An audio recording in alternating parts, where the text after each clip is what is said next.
चलो देख लेते हैं कि रिएक्शन कैसे होता है, वो भी छोटा सा तो है ही, देखने में क्या चलता है।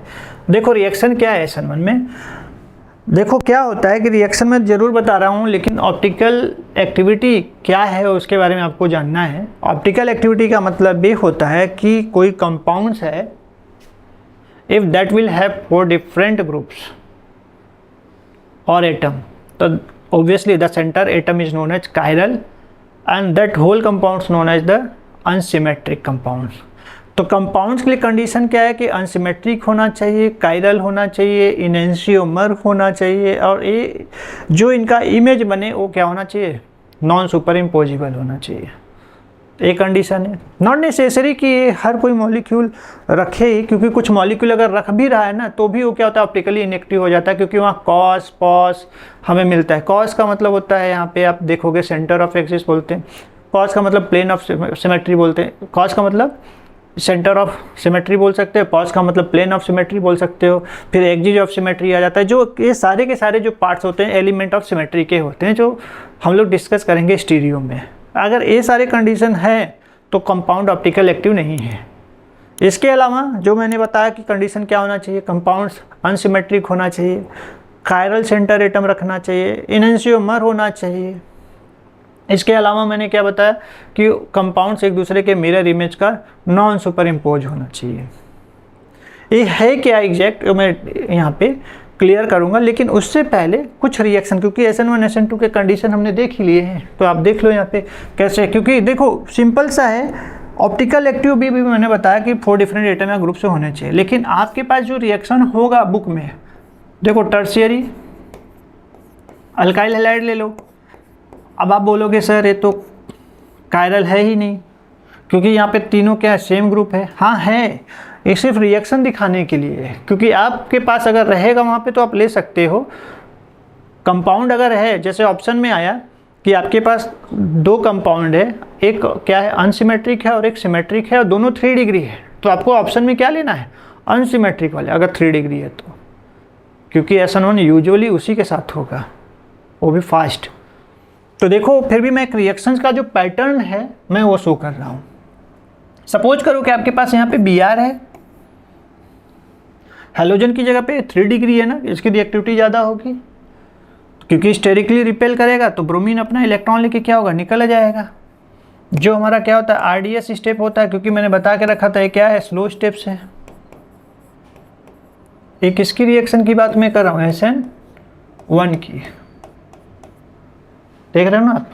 तो होगा कि जैसे ही ब्रोमीन रिलीज हुआ तो CH3, यहाँ पे CH3 और यहाँ पे CH3, और ये हो जाएगा प्लस, और ब्रोमीन हो गया बाहर, तो ये कार्बोकेटायन बना।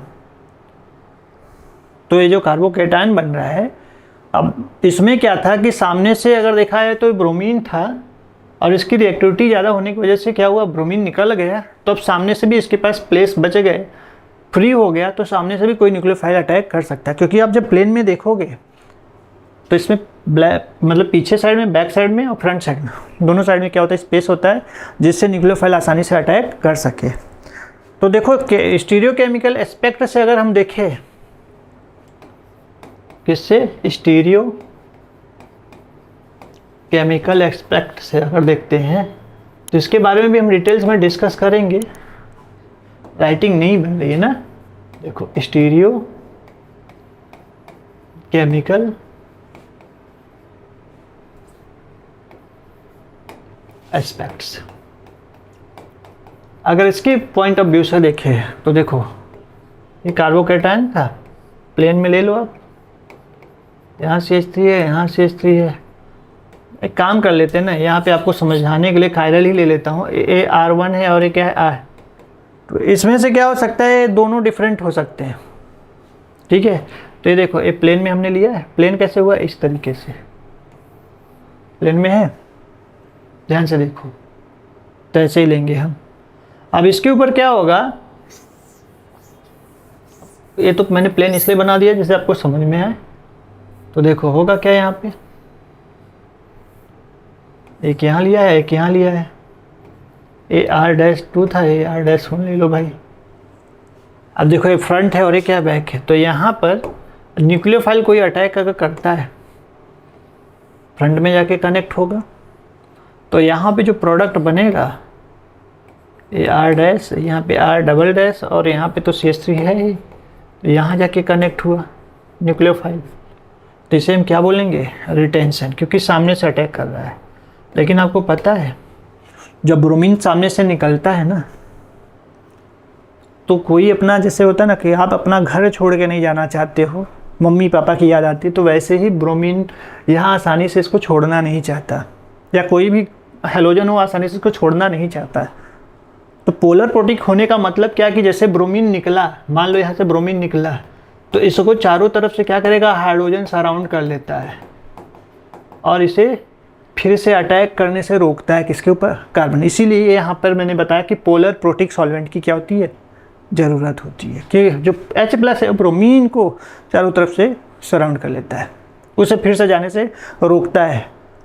अब देखो यहाँ पे बैक साइड में तो इसके पास स्पेस था ही, अब देखो तो स्पेस था ही, तो क्या फॉर्म होगा यहाँ आपके पास R डैश है, यहाँ पे क्या है, R डबल डैश है, यहाँ पे CH3 ले लो और यहाँ पे आके OH लगेगा, तो इसे हम बोलते हैं इन्वर्जन। क्योंकि जब बैक साइड से होता है तो क्या बोलते हैं उसे, इन्वर्जन। तो आपको दिखाई दे रहा होगा एक साइड में क्या बन रहा है, रिटेंशन, और एक साइड में क्या बन रहा है, इन्वर्जन। ऊपर सामने से अटैक किया तो रिटेंशन, पीछे से अटैक किया तो इन्वर्जन। लेकिन यहाँ पर आप थ्योरेटिकली अगर देखोगे तो ऐसा बताया गया है कि अगर दोनों साइड से न्यूक्लियोफाइल सेम टाइम में अटैक करते हैं तो यहाँ पे इसकी भी 50% बनने के चांस है और इसकी भी 50% बनने के चांस है। तो जब ये दोनों 50-50% बनते हैं तो इनकी जो रोटेशन है, जो इनेंशियोमर रोटेशन की अगर बात करें, इनेंशियोमर जो होते हैं तो एक दूसरे को क्या करेगा, अपोज करेगा, कोई भी कंप्लीट रोटेट नहीं कर पाएगा। इस वजह से ये ऑप्टिकली क्या होता है, इनएक्टिव हो जाता है, क्योंकि ये रेशमिक मिक्सर देता है। इनके बारे में भी हम डिटेल्स में पढ़ेंगे, क्या देता है, रेशमिक मिक्सर। और रेशमिक मिक्सर जो होता है एक ऑप्टिकली क्या होता है, इनएक्टिव सॉल्यूशन होता है। क्योंकि अगर इसका मिरर इमेज लोगे तो ये क्लॉकवाइज जितना जाएगा उतना ही इसका क्या होगा, एंटी क्लॉकवाइज, यानी 50% क्लॉकवाइज जा रहा है, 50% एंटी क्लॉकवाइज जा रहा है। तो एक दूसरे के रोटेशन को अपोज करते हैं, होने नहीं देते। तो ऐसे सॉल्यूशन को हम क्या बोलते हैं, रेशमिक मिक्सर बोलते हैं। और रेशमिक मिक्सर हमारा क्या होता है, ऑप्टिकली इनएक्टिव कंपाउंड होता है, ऑप्टिकली इनएक्टिव। और इस प्रोसेस को हम रेशमाइजेशन प्रोसेस भी बोलते हैं। कभी कभी क्वेश्चन आता है कि डिफाइन द रेशमाइजेशन प्रोसेस। बच्चे कहते हैं अरे रेशमिक मिक्सर तो मैंने पढ़ा है, रेशमाइजेशन क्या होता है। तो when reaction takes place from front side as well back side and give 50% inversion and 50% retention, such a reaction known as racemization reaction, and whatever product here will form, that is called the racemic mixture. तो या ऐसे भी बता सकते हो आप कि when reaction is taking place in both direction, from front from back in equal rate, the solution, the product which is formed here, that is called the racemic mixture, and this process is known as racemization process, and such solution is optically inactive. ये active होता नहीं है। क्यों नहीं होता मैंने बताया, तो इसको नोट कर लेना। लेकिन बच्चों एक प्रैक्टिकल की बात बताऊं मैं। प्रैक्टिकल की बात ये है कि अगर हम सही तरीके से अगर प्रैक्टिकली देखें तो ये पॉसिबल है ही नहीं कि ये 50% बने। कौन सा, रिटेंशन। क्योंकि मैंने बताया ना कि कोई भी अपना पोजीशन आसानी से छोड़ना नहीं चाहता। जैसे ब्रोमीन है, क्या आसानी से छोड़ेगा क्या, नहीं। ब्रोमीन फिर भी जाके वहाँ लगने की कोशिश करेगा। तो जो भी न्यूक्लियोफाइल अटैक करने की कोशिश करेगा, ब्रोमीन उसे क्या करेगा, रोकेगा, अटैक करने से रोकेगा। जब अटैक करने से रोकेगा तो क्या वहाँ पॉसिबल है 50%? प्रैक्टिकली तो नहीं पॉसिबल है, प्रैक्टिकली बिल्कुल नहीं पॉसिबल है, याद रखना।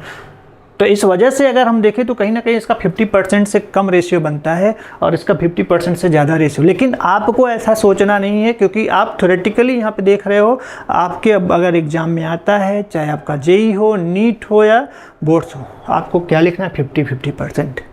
फिर से मैं आपको बता रहा हूँ, अगर यहाँ पे दोनों साथ में अटैक कर रहे हैं 50% है, 50% है, जिसे हम बोलते हैं रेशमिक मिक्सर। तो ये किसका था, SN1 का। इसकी ग्राफ भी मैं आपको बता देता हूँ। देखो कभी कभी इसके ऊपर क्वेश्चन आ चुका है, मैं आपको दिखाऊंगा, उसका ईयर भी दिखाऊंगा। क्वेश्चन इसे हम बोलते हैं रिएक्शन मैकेनिज्म या रिएक्शन कोऑर्डिनेशन लिख लूँ।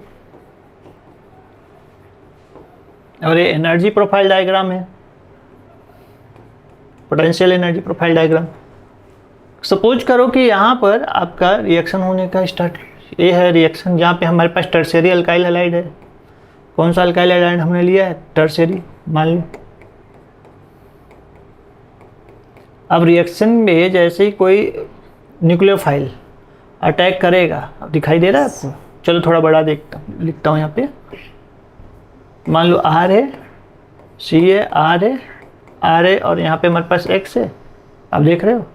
और इसके ऊपर कोई भी न्यूक्लियोफाइल अटैक करेगा क्या, नहीं, बल्कि पे क्या होगा, सबसे पहले जैसे ही इनिशिएटिंग एनर्जी दोगे तो ये क्या होगा, बढ़ेगा ऐसे, एंड देन हैलोजन क्या होगा, निकल जाएगा।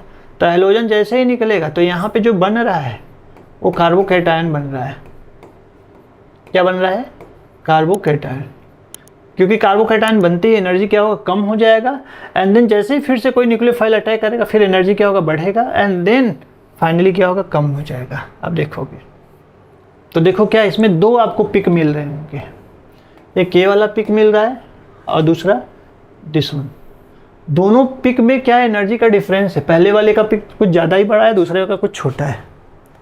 तो फर्स्ट वन को हम बोलते हैं एक्टिवेशन एनर्जी 1 और इसके ऊपर वाले को बोलते हैं ट्रांजिशन स्टेट 1 और सेकेंड वाले को बोलते हैं एक्टिवेशन एनर्जी 2 और यहाँ पे हम ट्रांजिशन स्टेट 2 बोलते हैं। क्योंकि कार्बोकैटायन जब बनता है तो वहाँ एनर्जी कम होती है, जैसे ही न्यूक्लियोफाइल अटैक करेगा फिर से एनर्जी बढ़ेगी, बट उतना भी नहीं बढ़ेगा जितना कि ट्रांजिशन स्टेट 1 में मिल रहा है, कम ही है। और यहाँ पे जो इंथैल्पी की रिएक्टेंट और प्रोडक्ट के बीच इंथैल्पी का जो डिफरेंस होता है वो किसका होता है, प्रोडक्ट का होता है। किसका है, प्रोडक्ट का। इंथैल्पी का जो भी डिफरेंस आएगा। तो याद रखो कभी कभी क्वेश्चन में ग्राफ दे देता है, जेईई में शायद पूछ चुका है। जैसे इसमें क्वेश्चन जैसे था, ईयर भी मैं आपको बता दूंगा, पूछ लिया कि which one is correct for SN1।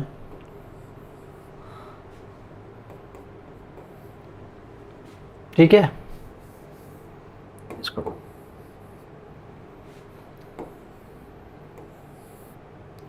अब दे दिया तो which one is correct for the SN1, तो कौन सा दिखाई दे रहा है, जिसमें 2 पिक है वहीं आपका SN1 है। ए नहीं है, इसमें 3 पिक है, इट कैन नॉट बी।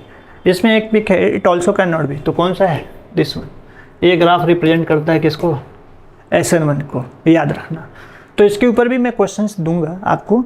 वैसे ही हमारे पास क्या है, SN2 का भी है। SN2 जो रिएक्शन होता है, अगर आप देखोगे इसमें क्या होता है कि वो अपोजिट था ना, 1 डिग्री 2 डिग्री 3 डिग्री। तो मान के चलो आपके पास यहाँ पे, अगर इसको भी प्लेन में मैं दिखाऊं ऐसे, यहाँ H है, यहाँ H है और यहाँ पे क्या है, H है और यहाँ क्या है, Br है। अब Br इतना स्ट्रॉन्ग बॉन्ड बना के रखा है क्योंकि सुपर 1 डिग्री है ना, तो Br आसानी से निकलेगा नहीं। 3 डिग्री कंपेयर में इसकी बॉन्ड क्या होती है, स्ट्रॉन्ग होती है। तो अगर आप इसमें न्यूक्लियोफाइल अटैक कराओगे भी, स्ट्रॉन्ग न्यूक्लियोफाइल अटैक कराते हैं, तो ये Br उससे क्या करेगा, रिपेल करेगा, स्ट्रिक्टली हिंडर्ड करेगा, उसको आने से रोकेगा, अटैक करने नहीं देगा। इसलिए यहाँ प्रोडक्ट बनने का तो चांस है ही नहीं, तो फिर कैसे बनेगा। तो ऐसे केस में Br को हटाने के लिए, जैसे न्यूक्लियोफाइल कहाँ से अटैक करना चाहिए, बैक साइड से, क्योंकि न्यूक्लियोफाइल जब बैक साइड से अटैक करेगा तब Br वहाँ से क्या होगा, रिलीज होगा। जैसा कि आप सपोज करो कि आप चेयर पे बैठे हो, कोई अचानक से आए और आपको पुश करे पीछे से, तो आप क्या होगा, चेयर से नीचे गिरोगे, तुरंत ही गिरोगे। लेकिन आप के गिरने से पहले कुछ मैकेनिज्म होगा, क्योंकि पीछे से कोई अटैक कर रहा है, अटैक किया, एनर्जी ऑब्जॉर्ब हुआ, तब आप गिरे। तो वैसे ही यहाँ पे है, जैसे ही वो पीछे से क्या करेगा, बैक साइड से अटैक करेगा। बैक साइड कौन है इसका, दिस वन, बैक साइड से अटैक करेगा, वैसे ही Br क्या होगा, जाएगा। तो इन OH के बीच में एक नया बॉन्ड फॉर्म हो रहा है, अब Br निकल रहा है। तो यहाँ पे अगर आप देखोगे कैसे बॉन्ड फॉर्म और ब्रेक हो रहा है, that I am showing here. OH है, dash dash dash dash, C है, देखो ऐसे आप दिखा दो, बोल के क्या फायदा, क्या कर रहा हूँ। C ले लो यहाँ पे, यहाँ H ले लो बच्चों, यहाँ क्या ले लो आप, OH ले लो, यहाँ क्या ले लो, Br ले लो, यहाँ क्या ले लो, H ले लो। तो देखो ये ट्रांजिशन, इसे हम एडक्ट बोलते हैं। क्या बोलते हैं? एडक्ट। ये हाईली अनस्टेबल होता है, एक तरीके से भी इंटरमीडिएट है, बट वी से एडक्ट। ये हाईली अनस्टेबल होता है। इसका कार्बन जो होता है sp2 हाइब्रिडाइज होता है। SN1 में जो कार्बोकेटायन था वो भी हमारा क्या था? sp2 hybridise. आप देखोगे तो इसका भी कार्बन क्या है? sp2। पेंटावैलेंट आपको दिखाई दे रहा होगा, पेंटावैलेंट मतलब 5 बॉन्ड दिखाई दे रहा होगा, तो आप सोचोगे ये sp3d होना चाहिए। नहीं, sp3d नहीं है ये, बल्कि है क्या? sp2, क्योंकि ये जो बॉन्ड है ये पार्शियल बॉन्ड है, याद रखना। तो इसलिए क्या होगा? ये sp2। तो this is also known as adducts. क्या बोलते हैं इसको? एडक्ट्स। और हाईली अनस्टेबल होता है। और फिर नेक्स्ट प्रोडक्ट क्या फॉर्म होगा यहाँ पे? ये जो Br है निकल जाएगा, आप यहाँ पे दिखा दो, Br माइनस चला गया, आप इधर दिखा दो, Br माइनस गया, और आपका यहाँ पे स्ट्रॉन्ग बॉन्ड बन गया किसके साथ? ठीक है, पीछे से बनेगा ना, तो यहाँ पे ऐसे दिखा दो, H, यहाँ H, और यहाँ पे OH, और यहाँ पे H। तो इसे हम बोलते हैं इन्वर्जन ऑफ कन्फिग्रेशन या इन्वर्जन प्रोडक्ट। ठीक है, इन्वर्जन प्रोडक्ट। तो याद रखना, दिस इज द सिंगल। आपको दिखाई दे रहा होगा 2 स्टेप्स, बट ये 2 स्टेप्स नहीं है, ये 1 स्टेप से ही है। याद रखना, ये तो कैसे बॉन्ड ब्रेक और फॉर्म हो रहा है, that's I am showing here. यही इसका क्या है? RDS है, यही इसका RDS है, जिसे हम रेट डिटरमाइनिंग स्टेप्स बोलते हैं। तो कैसे होता है SN2 रिएक्शन जो मैंने दिखा दिया, इसके ऊपर प्रॉपर मैं एक नोट्स आपको दे दूंगा जिसमें SN1 SN2 तो आपको समझ में आ गया होगा। ऑप्टिकल एक्टिव कैसे होते हैं, स्टीरियो आइसोमर जब हम स्टार्ट करेंगे नेक्स्ट लेक्चर में तो आपको पता चलेगा। ठीक है, इसको नोट कर लो और होप आपको समझ में आया होगा। जितने भी कंडीशन है और रिएक्शन है अच्छे से इसको मेमोराइज कर लो, क्योंकि ये पार्ट अगर आप अच्छे से कर ले रहे हो तो इसमें आपको कोई प्रॉब्लम नहीं आएगा। तो ये SN1 SN2 का है। इसके ऊपर कुछ क्वेश्चंस भी मैं कराऊंगा, फिर उसके बाद स्टीरियो आइसोमर स्टार्ट करूंगा। ठीक है, और कुछ मिसलेनियस रिएक्शन भी रहेगा which we will do in next. Miscellaneous reaction भी करेंगे, SN1 SN2 के भी ऊपर रिएक्शन करेंगे, इसके पहले वाले जो पार्ट थे जो हमारे छूट गए उसके ऊपर रिएक्शन करेंगे, और फिर उसके बाद ही हमारा स्टार्ट होगा स्टीरियो आइसोमर, जिसमें आपको पढ़ना है ज्योमेट्रिकल और ऑप्टिकल। अच्छे से बताऊंगा, आपको कहीं और ढूंढने की जरूरत नहीं पड़ेगी। चलो, तब तक आप अपना ख्याल रखो। Till then take care.